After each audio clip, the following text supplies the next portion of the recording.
So in movies, you see a lot of people stay in this edge-bound position for extended periods of time, which normally you wouldn't want to do. Well, these swords are practice swords. They're plastic, so they won't actually stick together. But realistically, steel swords would, and you'd actually be able to exert a lot of force on your opponent just by applying pressure to the sword. But that means the longer you stay in this position, the more opportunity your opponent has to apply pressure against you. So this would be a better and more realistic way to deal with a edge bind. It's known as the Zweierkau, which is German for double strike.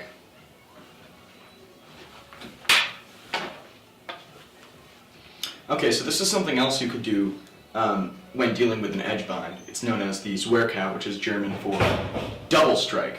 So if we're both squaring up and we happen to come to a bind, instead of just sitting here applying pressure, one of us could very quickly use the force from the incoming strike to power another to the inside of the opponent, and thus keeping the guard and the blade between their sword, giving you the upper hand in a bind.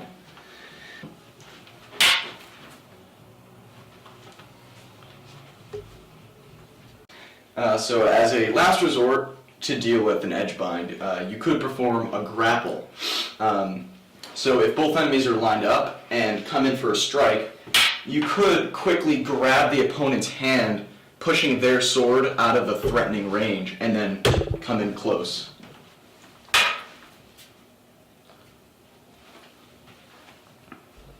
So what's wrong with this is when he throws his strike, I'm parrying with the edge of my sword, which means when I come around for the strike, it's actually the flat of the blade that's aligned with his neck, which is not nearly as effective as using the edge would be.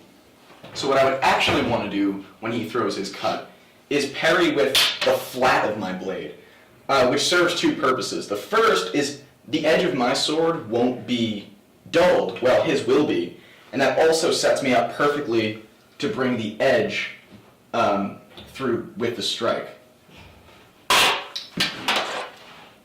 A better way to deal with this situation would be making full use of the fact that you're wielding two weapons. So when this first exchange happens and the sword strike is parried, when this strike comes in, instead of sidestepping it, you could parry it, putting yourself on your opponent's inside.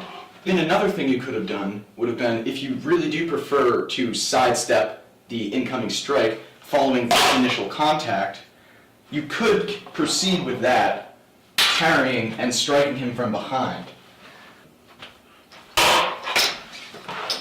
So rather, all of this could have been avoided by just making proper use of the shield, so that when this strike comes in, instead of meeting the parry on the inside, opening up the exchange, you could meet it on the outside, closing it, and therefore having yourself on your opponent's outside to strike.